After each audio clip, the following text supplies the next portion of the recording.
Good morning, students. Our today's topic is subject verb agreement. Now, what does subject verb agreement means?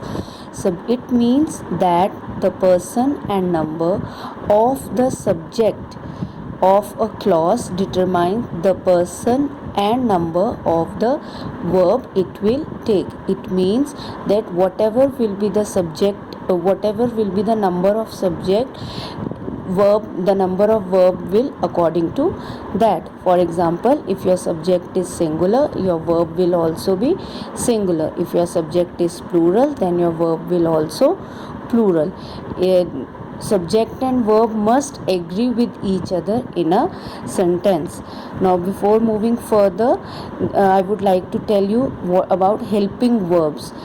Students, is, am, are, was, were, do, does, did, has, have, these are our helping verbs. There are some important points in which for which you have to remember that how subject affects the usage of verb. Before that, there is a table. You have to remember this table. If your subject is singular, your helping verb is singular, but your action word is plural. Action word means your verb.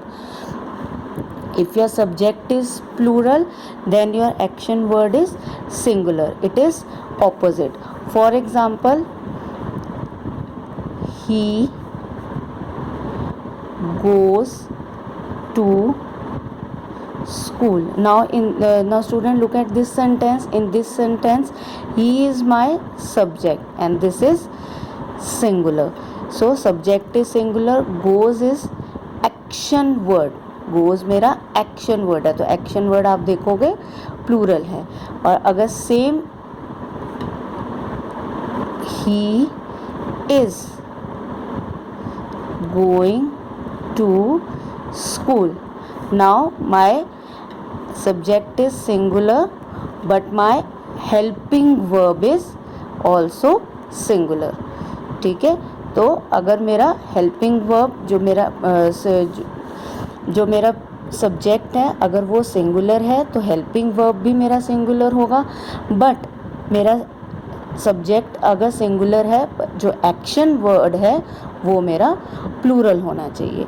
ठीक है, तो इस बात का आपने ध्यान रखना है कि हेल्पिंग वर्ब सब्जेक्ट के साथ हेल्पिंग वर्ब सेम होगा, सेम नंबर में होगा, बट एक्शन वर्ड उसका ऑपोजिट होगा. Subject is singular, helping verb is also singular, but action word is plural. Now, if your subject is plural, your helping verb will be plural. It will match the number of subject, but your action word will be singular. For example, they go to school. Now, they is my plural subject. they मेरा plural subject है, तो मेरा जो action word है, go is my action word. So, my action word is singular. Opposite हो गया यहाँ पे. जो मैंने whatever I have written in the table, it has been proved here. They are going to school. Now my subject is plural, so my helping verb is also plural. तो जो मैंने table पे यहाँ लिखा है, table में मैंने उसके अकॉर्डिंग आपको एग्जांपल्स भी दिखा दी. Now we come to some important points that how subject verb agreement works. Now, if there are two or more singular subjects joined by and, they take plural verb. तो आपको यहाँ पर ध्यान रखना है कि ये प्लूरल वर्ब जहाँ पर आ रहा है, ये वर्ब जो सेंटेंसेस में पॉइंट्स में यूज़ होगा, that is about your helping verb. आपने अपने एक्शन वर्ड के अकॉर्डिंग उसका ऑपोजिट कर लेना है. टू और more singular subjects joined by and take plural verb.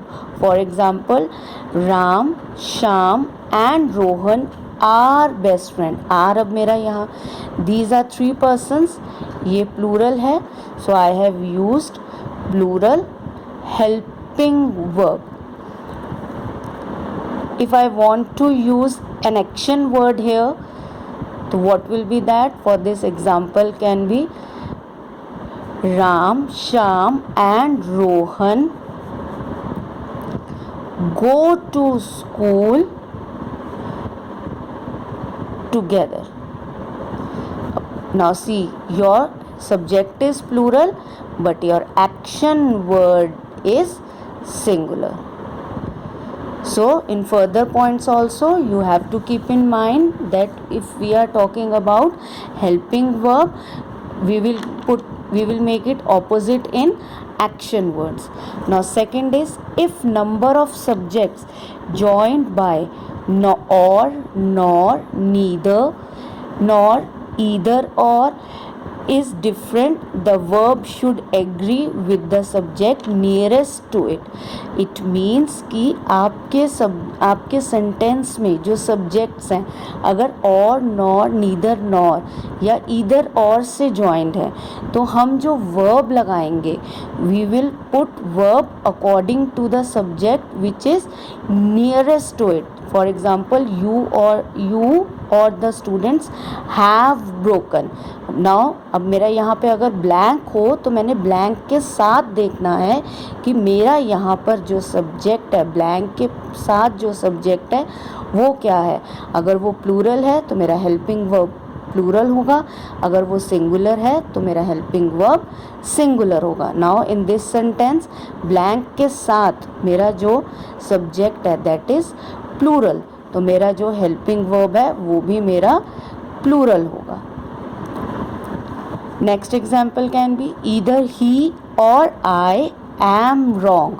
Now in this sentence, now ये अगर आपका ब्लैंक हो तो इसके साथ आपका सब्जेक्ट कौन सा है? आई. तो what helping verb is used with I? Am. तो मैंने जो एम है वो मैंने अपने ब्लैंक के साथ जो मेरा सब्जेक्ट है उसके अकॉर्डिंग लगाया है. Next is more than one singular subject joined by or, nor, either or, neither nor take singular verb. अगर मेरे एक से ज़्यादा subject neither nor either or से जॉइंड है तो उनके साथ जो मैंने हेल्पिंग वर्ब लेना है that will be singular. Helping verb will be singular. Now in this sentence Varun and Rohan are my two subjects. ये मेरे टू सिंगुलर सब्जेक्ट्स हैं. वो Varun is also singular, Rohan is also singular and the both subjects are joined with neither and nor. तो इसके साथ जो मेरा helping verb है that is singular. Understood. Now next point is more than one subject joined by and. अगर मेरा एक से ज़्यादा सब्जेक्ट जो हैं वो एंड से जुड़े हैं, this is one subject, this is one subject, these ये मेरे दो सब्जेक्ट हो गए and these are joined by and, तो my helping verb will be plural. तो मेरा हेल्पिंग वर्ब जो है वो क्या होगा? प्लूरल होगा. More than one subject joined by and take plural helping verb and singular action word. Next is two subjects expressing a singular idea take a singular verb. दो subjects ऐसे हैं जो हमें आइडिया जो है वो हमें एक ही आइडिया मिल रहा है दोनों सब्जेक्ट से, तो हम उनके साथ सिंगुलर वर्ब यूज़ करेंगे. For example bread and butter. आपने यहाँ पर ब्रेड और बटर को अलग अलग नहीं लेना है, ये एक ही डिश का नाम है. ठीक है, तो ये हमें एक ही आइडिया दे रहे हैं, तो इसके साथ हम we will use singular helping verb. If there is each and every before the subject in your sentence, अगर आपके सेंटेंस में ईच या एवरी है आपके सब्जेक्ट से पहले, तो it will take singular helping verb. Now in this example, each day is precious. Now day is your subject, इससे पहले आपका each लगा हुआ है तो मेरा जो verb होगा that will be singular. Next, if in your sentence it is the structure of sentence includes one of plus plural